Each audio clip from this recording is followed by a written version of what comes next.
Every year, the same story repeats itself. You spend months eating clean, training hard, finally seeing progress. Your clothes fit better, your confidence is up, you're locked in. And then the holidays hit. Thanksgiving rolls around. The smell of pumpkin pie fills the house. The sound of football in the background. Your aunt's in the kitchen. Your grandpa's cracking jokes. And your plate's already calling your name. Everyone says, it's just one meal. But then that one meal turns into 3 plates, a nap, and somehow a full week of leftovers. Then comes Christmas, cookies at work, family dinners, late night hot chocolate and homemade fudge that your grandma insists you just have to try. And before you know it, your discipline's gone, your belt's tighter, and you're right back at square one by January. The truth, the holidays don't make you gain weight, your habits do. But here's the good news. You don't have to skip family dinners, avoid dessert, or eat plain chicken and rice while everyone else enjoys themselves. You can enjoy the holidays and keep your progress, if you know how to approach it. So, in this video, I'm breaking down exactly how to survive the holidays without gaining fat, losing control, or hating yourself for it. We'll talk strategy, mindset, and how to handle real-life situations, from Thanksgiving to Christmas, even holidays like Halloween and the 4th of July. Because you don't need perfection, you need discipline with direction. Let's build, brick by brick. Thanksgiving, the first big test. Thanksgiving is where most people lose the battle. You walk into the house and it's game over. Turkey, stuffing, or dressing, depending on where you're from, mac and cheese, mashed potatoes, rolls, and my personal weakness, my aunt's homemade blueberry pie. She only makes it once a year, and you can smell the cinnamon and butter from the next room. You're surrounded by every food you've ever loved and every family member who tells you to live a little. But here's the reality. Thanksgiving itself isn't a problem. It's everything around it. Most people start slipping 2 days before Thanksgiving. They go out to eat because it's the holidays, skip their workout, and start giving themselves permission to slack. Then, after the big meal, they eat leftovers for the next 4 days. That's how one dinner turns into a 7-day binge. So, here's how to fix it. 1. Earn it beforehand. The week leading up to Thanksgiving, lock in. Eat clean. Eat whole foods. Stay on track. Get in extra steps. Maybe even fast or eat light the morning of. That way, when dinner comes, you build up enough room to enjoy yourself without guilt. It's not punishment, it's preparation. 2. Build your plate with priorities. Start with protein, turkey, ham, whatever you prefer. Then grab a vegetable or salad. After that, pick 1 or 2 dishes you really want. Mac and cheese, pie, stuffing. Not everything, just your favorites. Because you don't need to taste every single thing to enjoy the moment. You need presence, not gluttony. You'll remember the laughs, the conversations, and the people, not the 3rd scoop of mashed potatoes. 3. Control the portions, not the experience.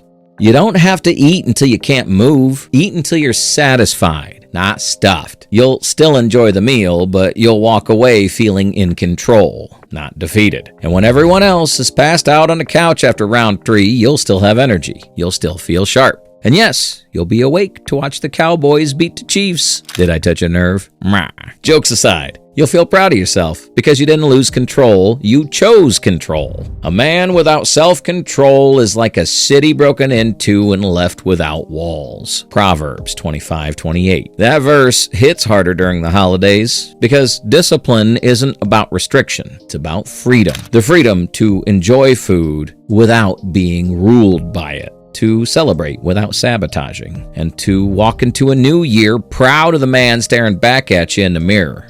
Christmas, the real challenge. Thanksgiving is 1 day. Christmas is a season, and it's the longest one. From office parties to family dinners to endless leftovers, December feels like a month-long test of your self-control. Everywhere you go, there's food, drinks, and excuses to take a break. But if you manage your habits through December, you'll start the year ahead of 99% of people. Here's how to stay locked in without missing out. 1. Don't let festive become an excuse. Most people use December as a free pass. They say, I'll start again in January. But think about that. You work hard for 11 months just to throw it all away in 4 weeks. That's not celebration. That's self-sabotage dressed up in tinsel and lights. You don't need to be perfect. You just need to stay consistent. If you normally train 3 days a week, keep doing that. If you eat clean most days, stay at 80%. The goal isn't to crush PRs during Christmas, it's to not lose momentum. Because every small action you keep during this time, the walk you still take, the workout you still do, the meal you still track, is a reminder that your discipline isn't seasonal. 2, don't snack mindlessly. This is the biggest trap of Christmas. It's not the big meals, it's the small bites, holiday parties, cookies at the office, candy bowls, just sitting there. Before you know it, you're eating 1,000 calories of just one bite. If you want a cookie, eat one intentionally. Sit down, enjoy it, taste it, and move on. What ruins people isn't sugar, it's autopilot. The unplanned bites between meals that add up to pounds. 2, focus on movement. You don't have to train for hours during Christmas. Just move. Go on a walk after dinner. Do a few push-ups before your shower. Play with your nieces and nephews. Go shovel snow, carry in groceries, or take the stairs at the mall instead of the escalator. Your body doesn't need perfection. It just needs reminders. Reminders that you're still in control, even when life gets busy. And remember, your family's watching. When they see you stay disciplined without being obsessive, you're planting seeds. You're setting an example that says, I can enjoy life and still honor my standards. And that's something they'll remember long after the lights come down. The minor holidays.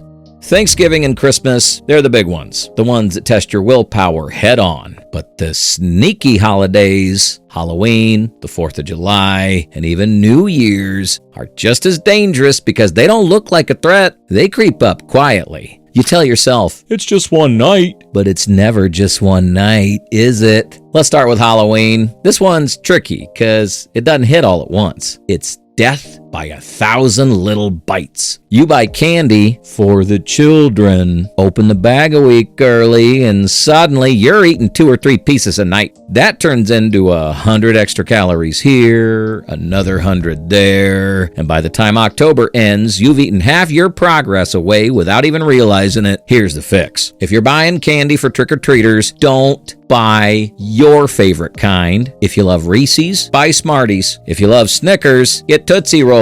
You'll hand them out faster, and you won't be tempted to keep the leftovers. And if you do want to enjoy some, plan it. Pick your favorite candy, eat it after a real meal, and be done. Don't graze, don't taste test. A treat is fine, but a habit isn't. Then comes the 4th of July. Completely different vibe. You're outside in the heat, grills are blazing, music's playing, everyone's holding a plate. It's burgers, chips, soda, beer, all day long. But the key here isn't restriction, it's replacement. Swap out soda for a 0-calorie one. Grab a bunless burger or grilled chicken instead of hot dogs. Load your plate with lean protein and fruit before you hit the chips. You'll still fit in, you'll still enjoy it, but you'll walk away without the bloat or the guilt. And if you know you're eating big that night, keep your morning light. Go for a jog, hit the gym, or just rack up 10,000 steps before noon. When you earn your meal, you appreciate it more, and you don't feel the need to binge. Finally, New Year's. This one sneaks up right after Christmas when you're already deep in the I'll start again next week mindset. Maybe you're eating leftover ham and mac and cheese from the handful of go-to plates you brought home. Maybe you're going out to a nice dinner to close out the year. Either way, the rule stays the same.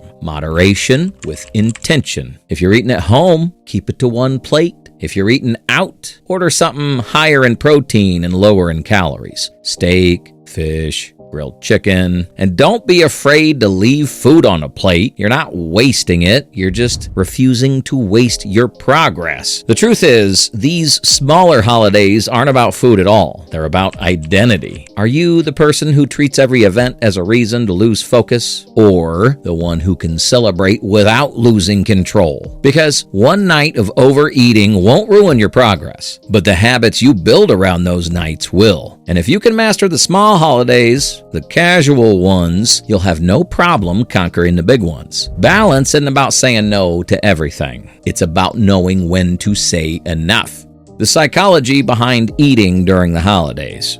Here's the truth. Most people don't overeat during the holidays because they're hungry. They overeat because it's comfortable. Food has memories attached to it. It reminds you of home, of family, of simpler times when life wasn't so heavy. That first bite of mac and cheese might taste like childhood. That slice of pie feels like love from someone you miss. And in a world that feels faster and colder every year, food becomes the easiest way to feel warm again. But here's where it becomes dangerous. Somewhere along the line, food stopped being a celebration and started becoming a coping mechanism. We don't just eat to fill our stomachs anymore. We eat to fill a void. Stress, boredom, loneliness, sadness. It all hides behind treat yourself. And the holidays magnify it. That's why people say things like, it's the holidays, who cares? Because they're not looking for flavor, they're looking for comfort. And it works for a few minutes, and then the meal ends, and you're left with guilt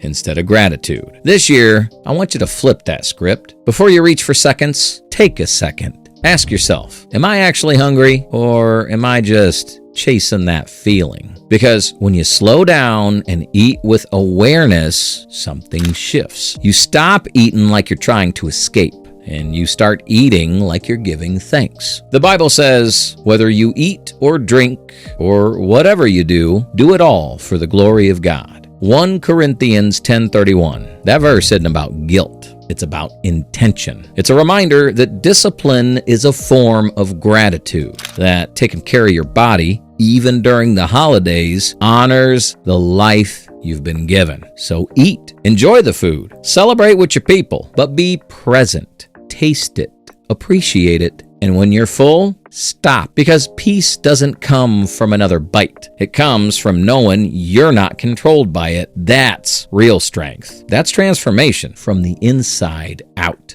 Finish strong. The holidays don't expose your weakness. They reveal your habits. Most people wait until January to get serious again, but not you. Because you understand discipline isn't a punishment, it's a privilege. You get to be in control when others aren't. You get to stay consistent when most give up. How you end a year is how you'll start the next one. So don't restart in January. Build through December. Enjoy the holidays. Be present, but stay focused. Because this time, you're not starting over. You're leveling up, brick by brick.